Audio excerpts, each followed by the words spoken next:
Hello and happy Pride Month. And welcome to Sage's Tabletop Table Talks. I'm Sage. This is my tabletop. I'm going to talk to you about tabletop role-playing games. This is a weird video. I had some others planned, but I saw something, and it's not necessarily going to be a full video, so I'm going to do some other stuff, but I saw someone make a comment in a video that was so astoundingly dumb that I almost had to make a video of it. I don't have enough for a full video, but I am just gonna, let's just do it. I'm just gonna take on a couple of tabletop role-playing games, D&D-ish, hot takes. Now, I've seen that are absolutely idiotic. And, you know, since it's Pride Month, let's start with the idea of LGBT, gay characters, transgendered characters, non-binary characters, disabled characters don't have a place in Dungeons and Dragons. First of all, the idea that homosexuality didn't exist in medieval times is just a lie told to you. It existed. It's existed forever. They actually found, graffiti from, BCE, Roman graffiti in Pompeii, where a guy wrote that he was done fucking women and instead was exclusively going to penetrate male buttocks. So, the homosexuality has been around forever. So the idea that it's not realistic is stupid. The other thing is, all right, fine. Let's assume your version is correct. Okay, oh well, that's just not how things were back in those days. Yeah, you're right. The other thing I love, and I'm gonna kind of lump this, it's not exactly the same, but people who cry about the battle wheelchair and how disabled characters wouldn't exist in this day and age. Come on, for real?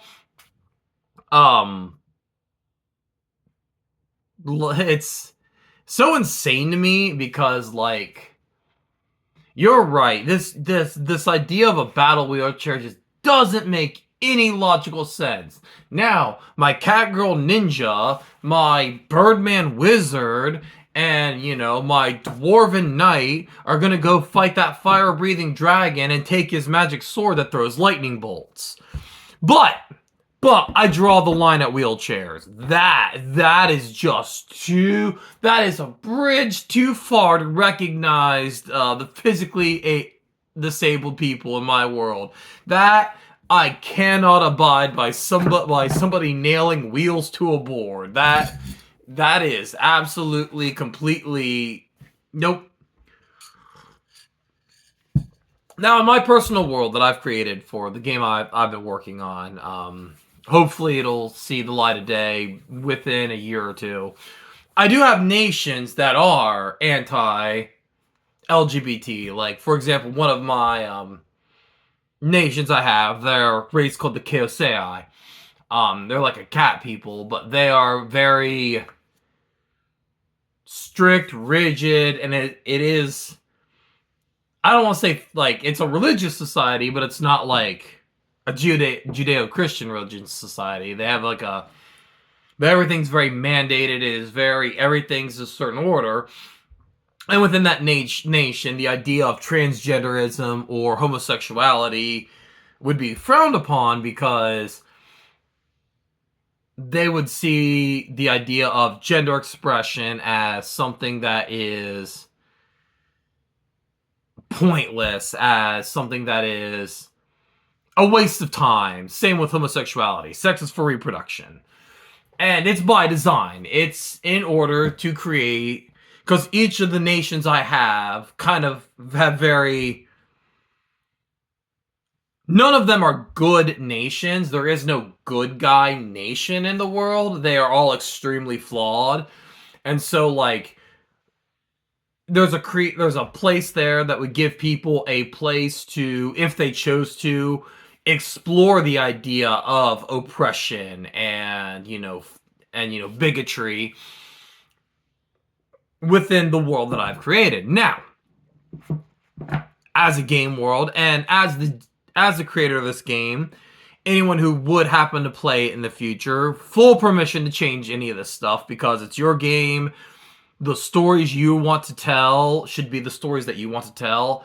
But like, I also have the nation predominated by humans being a hyper-capitalist nation where everything is fueled by money, by worth. How much money you're able to generate is entirely based upon your worth within the world.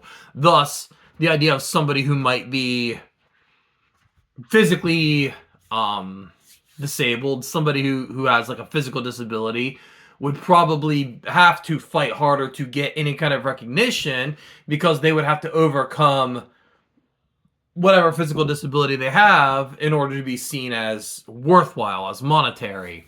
You know, I have an elven nation that's very heavily modeled after Rome, and it is very structured class, so you are born into your rank. If you are born into a lower rank, under the bottom rungs of society, that's pretty much where you're going to be. So, like, the world has, like, these ideas of these various nations that would create oppressive systems because governments just tend to do that.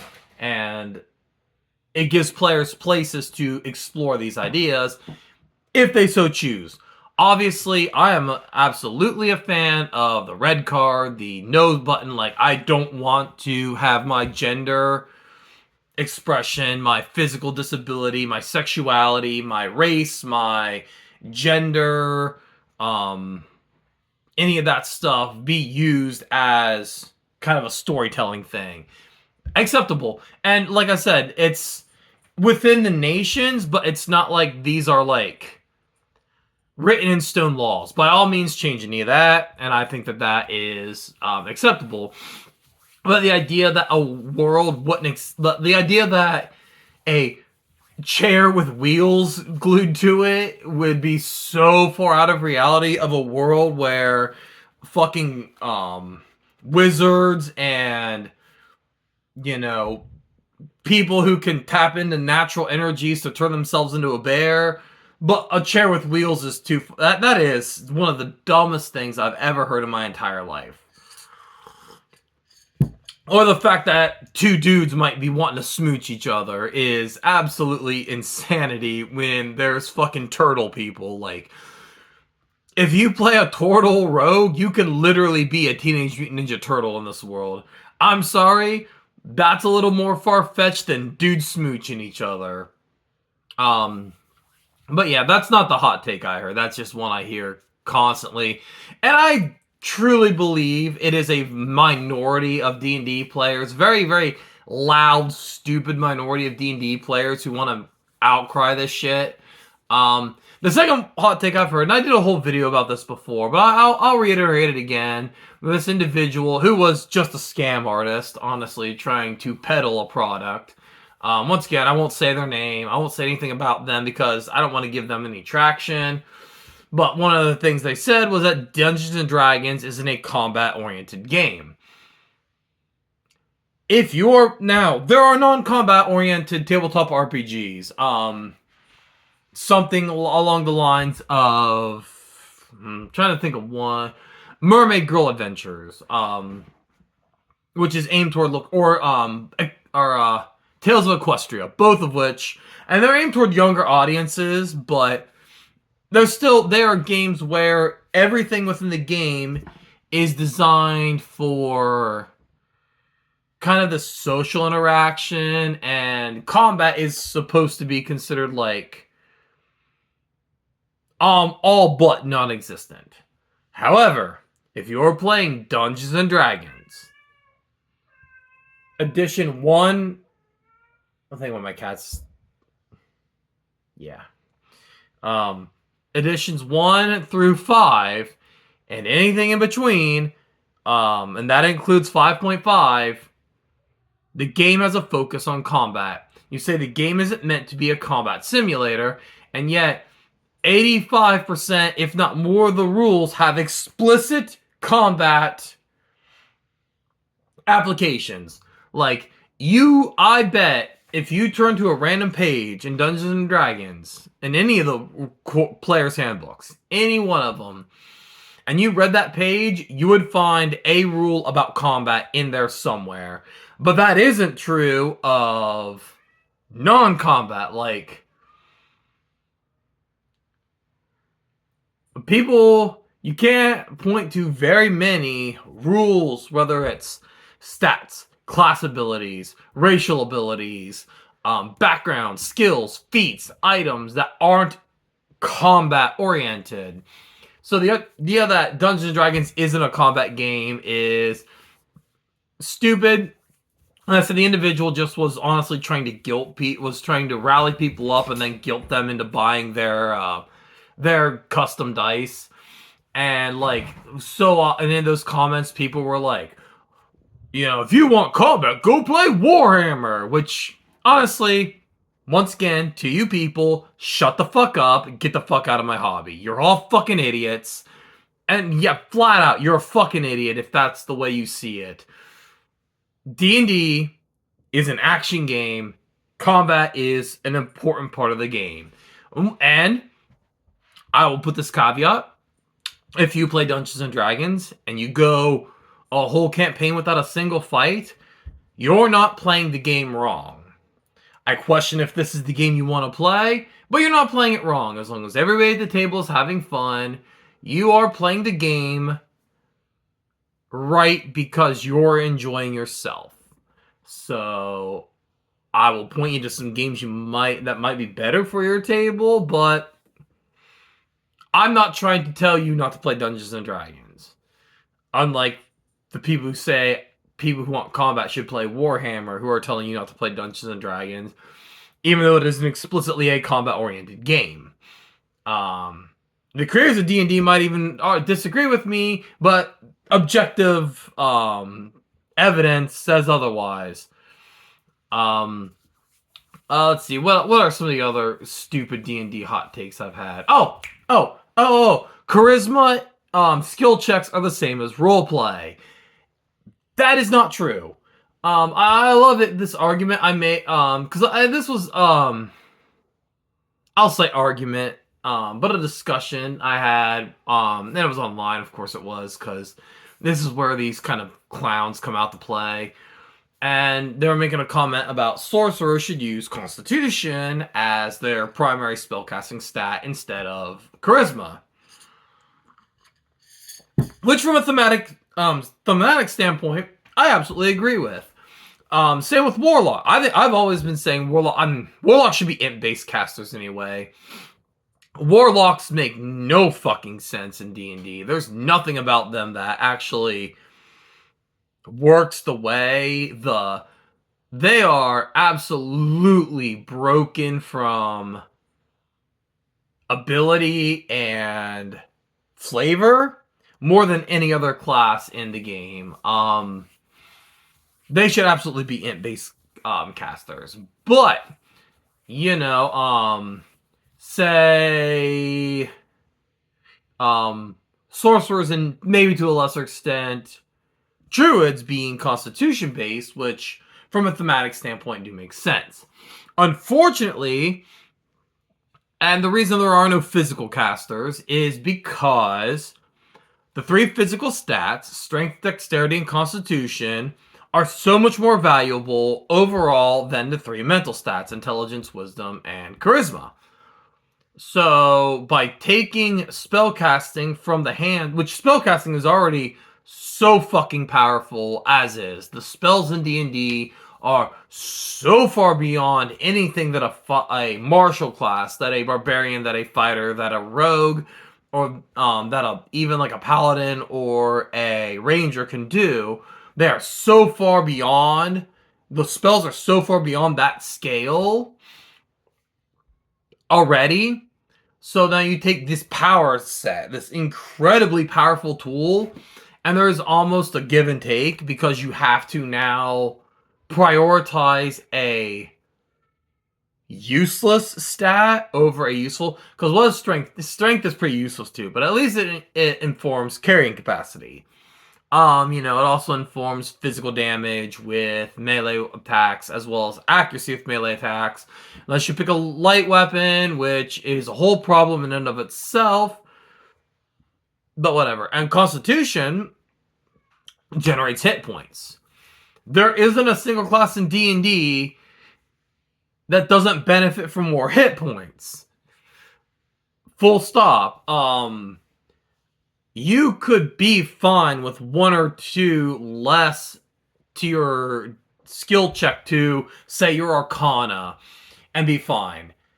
One or two less hit points per level is the difference between a one-shot kill and not. Like, realistically, that is absolutely true.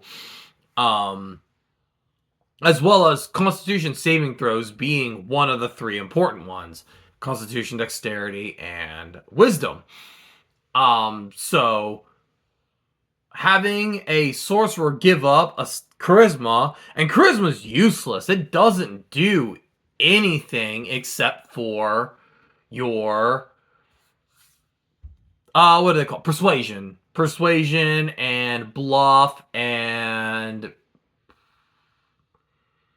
perform, I think. Only a very, very small amount of skills are actually informed by charisma, and they are all literally just talking to people skills. And I had somebody make the argument, because I said the problem with giving sorcerers Constitution is that Constitution is so much more powerful than charisma that by trading that off, you've now given the spellcasting stat something that actually also makes the sorcerer more powerful in a different way. And somebody said, well, having a high charisma is for roleplay. And that is one of the stupidest fucking things I've ever... And true. Like, maybe the fucking gay people shouldn't exist. Might be worse, but... I mean, it is worse. I don't know why I said might be. It's worse. But the idea that having a high... or not high, what the fuck do they call it? Persuasion. I'm used to calling it diplomacy. I've played 3rd edition more than...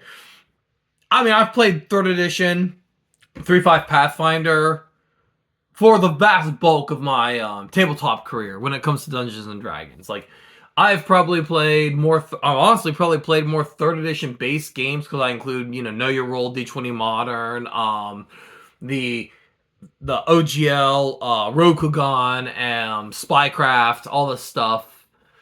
Kind of using the 3rd edition rules. I've played that more than probably anything else.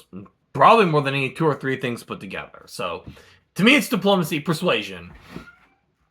Having high persuasion is not the same as being a good role player.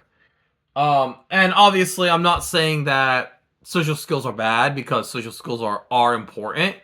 But the idea that having high social skills is what makes you a good role play, or the idea that you can only role play when you're doing stuff like that, is such a stupid, toxic mindset. I can have a barbarian with no charisma and still properly role play him. Like I said, let's say you have a character who is extremely attached to another player character. So my barbarian doesn't trust anyone in the world except for the cleric. Like, that's the only person in the world, like, that they have such a strong bond to this individual. Like, their entire life, their whole reason they're doing anything is out of this, like, love for this cleric. You're on a boat, cleric gets knocked overboard. Now, logic says that the barbarian should try to continue to engage in combat, let somebody else take care of this cleric falling overboard, or what have you. But as a role player, you could absolutely make the argument that the barbarian would completely ignore including his own safety, taking a tax opportunity to get into the water to try and save this cleric. And that would be role playing. I would be role playing the character. And I know it's what my character would do is more often than not an excuse for bad behavior. But in this case, you could be like, no, my character wouldn't. This is what my character would do. He would absolutely risk his own safety and well being and even the mission itself to save this cleric he sees could be drowning. Because, plate armor, whatever. And that would be role playing in this situation. So the idea that charisma is role playing, and like I said, I absolutely like the idea of having a caster that isn't based on intelligence, charisma, or wisdom. But in Dungeons and Dragons, it would require a complete restructuring of the game from the ground up in order to balance the stats out again. You would have to really, really restructure the entire game. Like, intelligence is just useless. Like, it's like, oh, I as a wizard, it's like, oh, if you have a logical reason for why a spellcaster could use a different stat, then I'll allow it. I'm like, well, if that's the case, I'm gonna take a wizard's spell list because it's just the most powerful thing in Dungeons and Dragons is the wizard spell list by a considerable margin. Like, well, my character draws runes on paper, like a loose from Owl House. So quickly they draw runes, so obviously I should be allowed to use dexterity, right?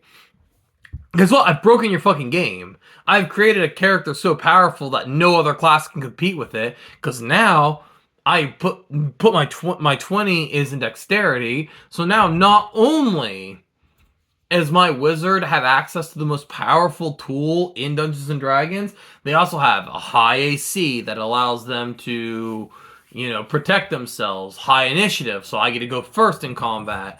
High dexterity saving throws. And with that high dexterity, I can actually use a weapon that I'm proficient with. Like, let's say I'm an elf with a rapier.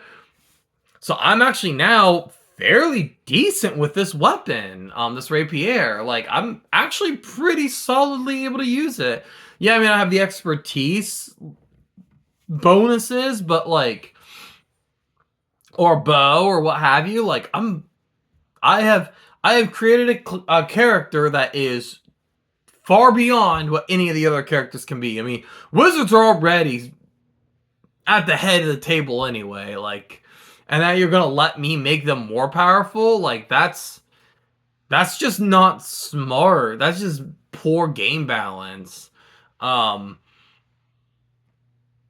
Anyway, so I'm now at the end of the video. I'm gonna get to the comment that was made that inspired me to make this video.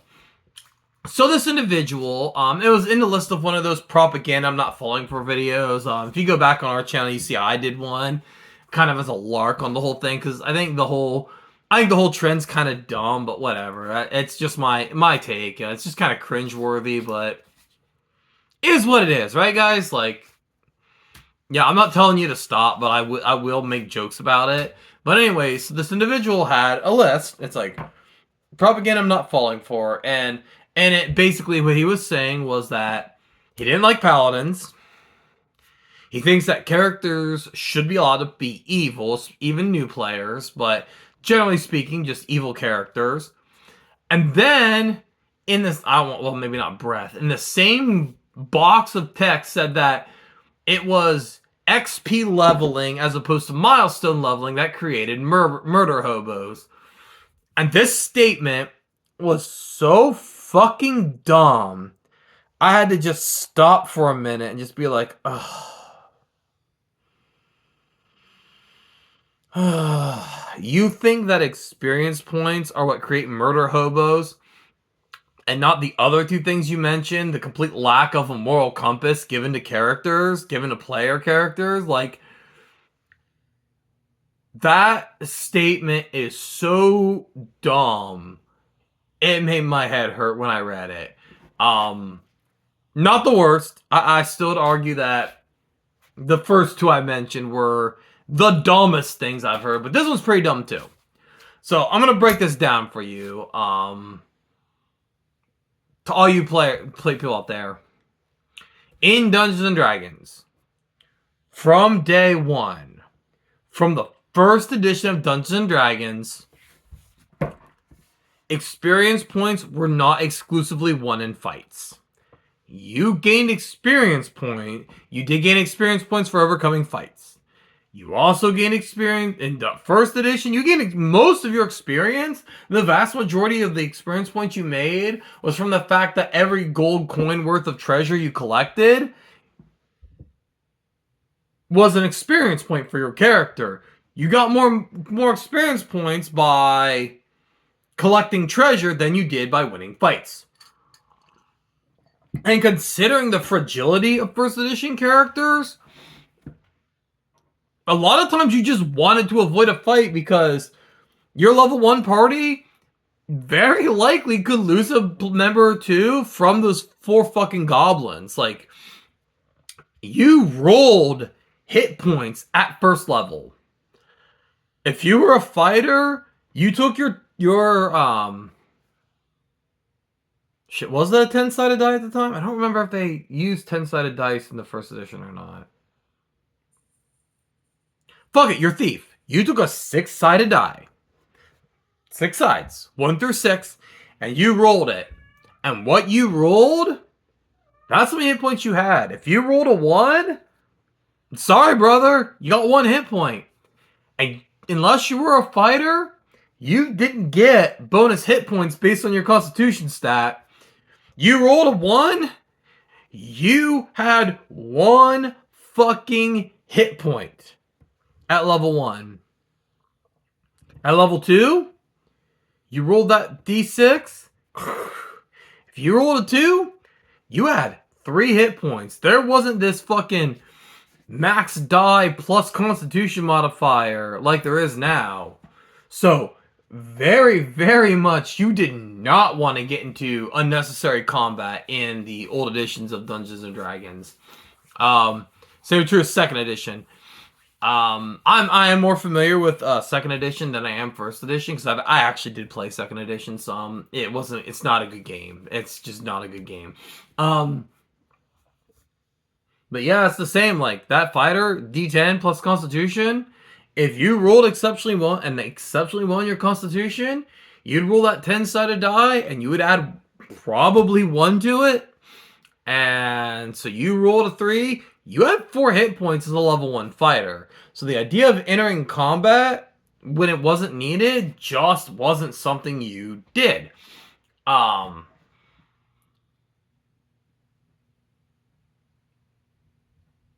So, third edition, traps actually had combat ratings, had challenge ratings.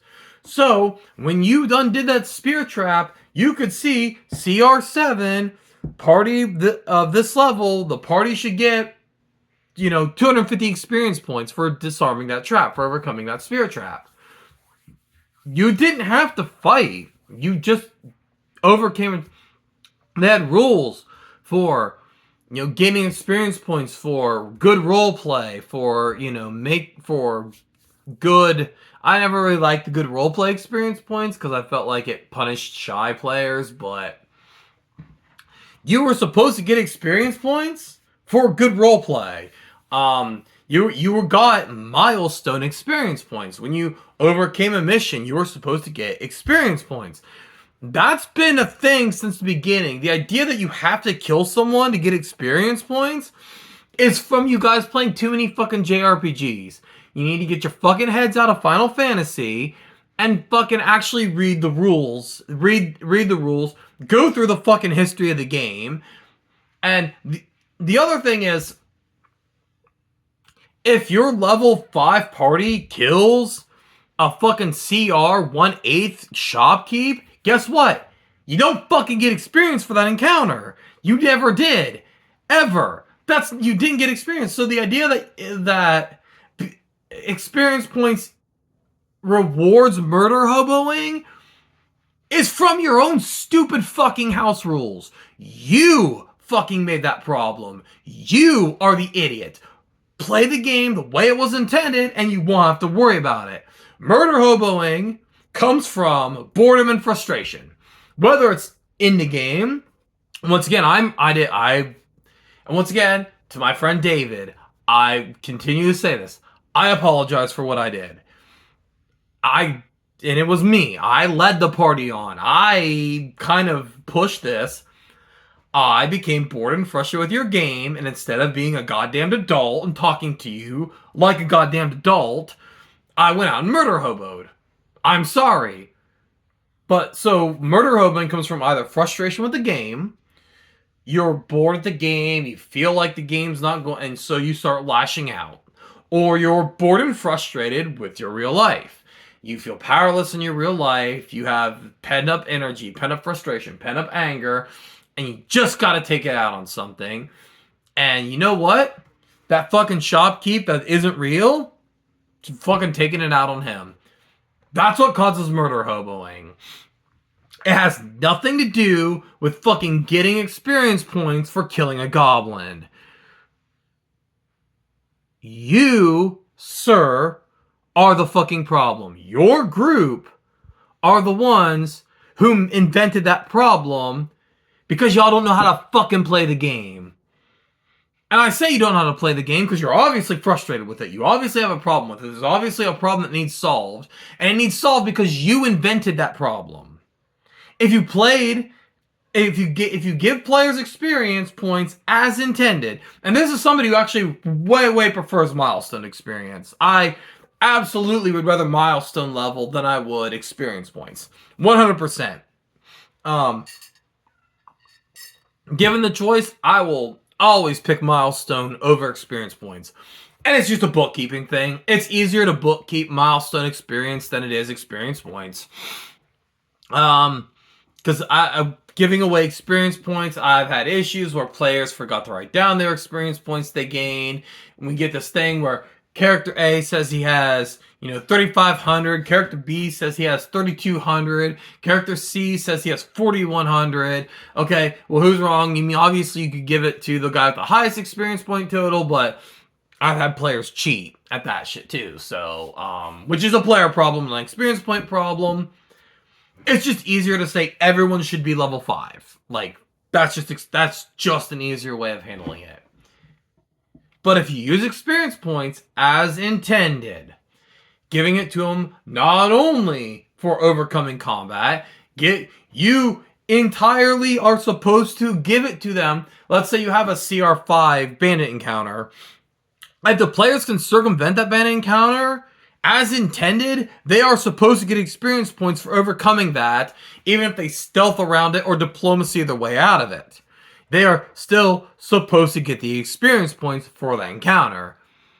You are just so fucking video game washed that you don't understand that. You didn't actually read the way the game was intended to be played.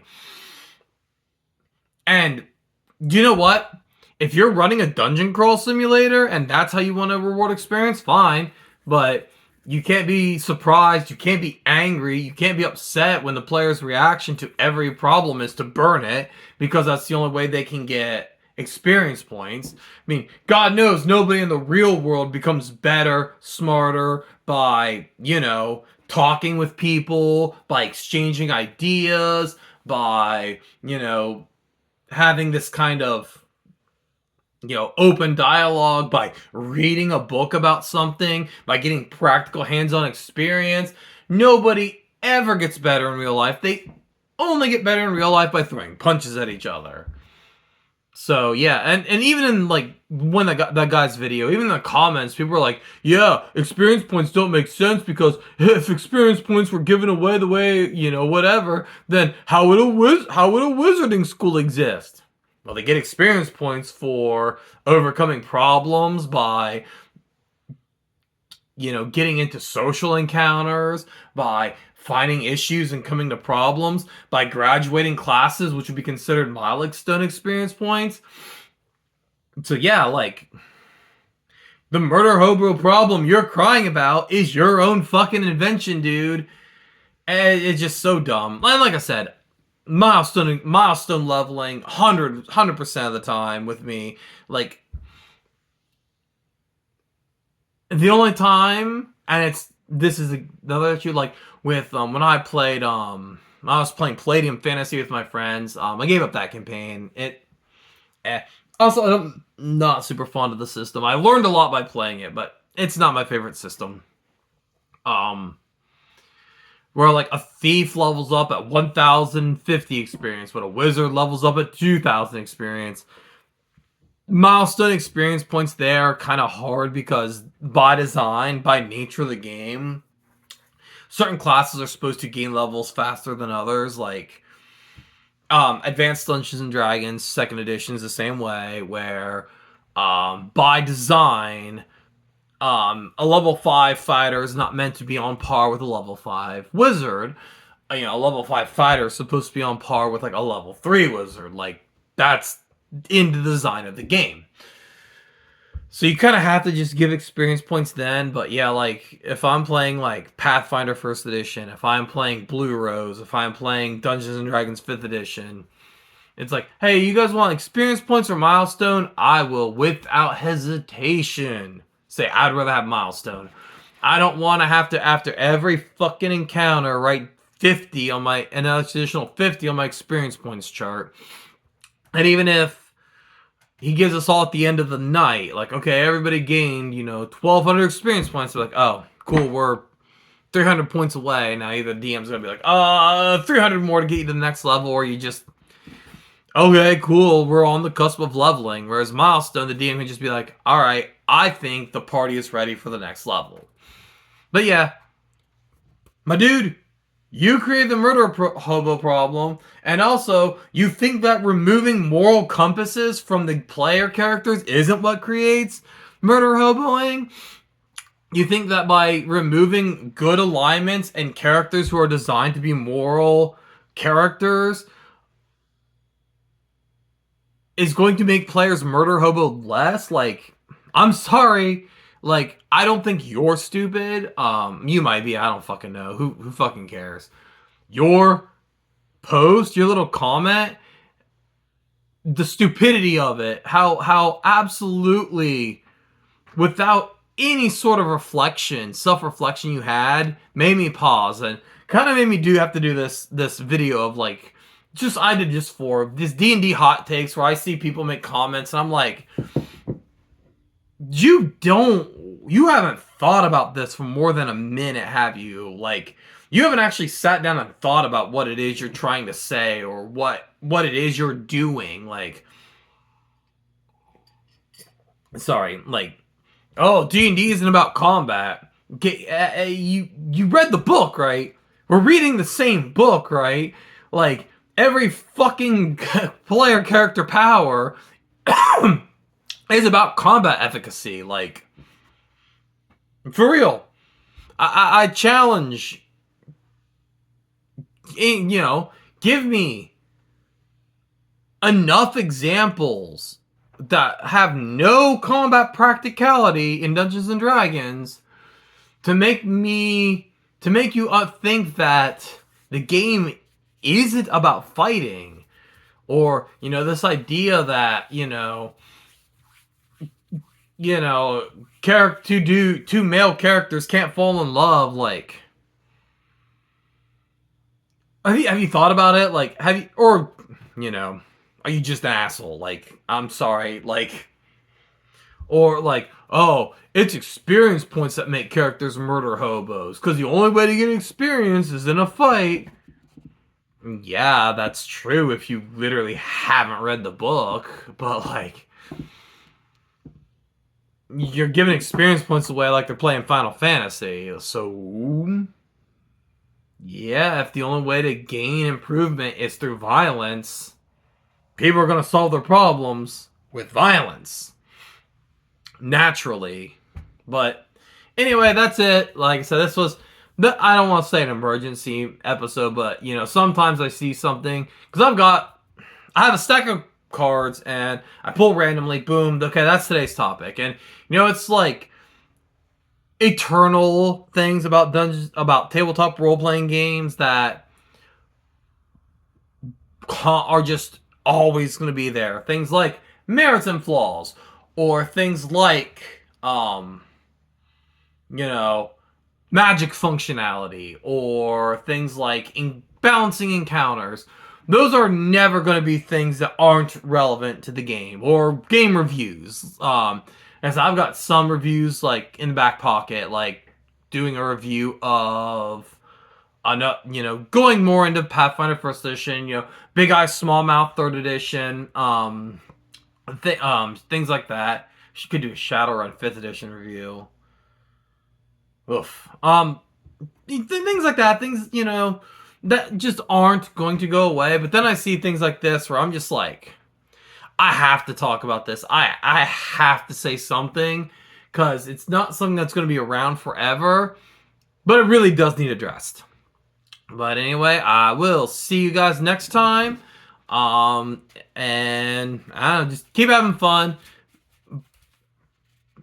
Play the game the way you want to play. Play the game that makes sense to you, but also don't be a dick. And if the game's not working, if anyone at the table's miserable, y'all can change it. And if you changed it and people are miserable with your changes, change it the fuck back. Like, it's not hard. You don't have to go on fucking TikTok or YouTube to cry about problems you've invented. But anyway, I'll catch you guys next time. Bye.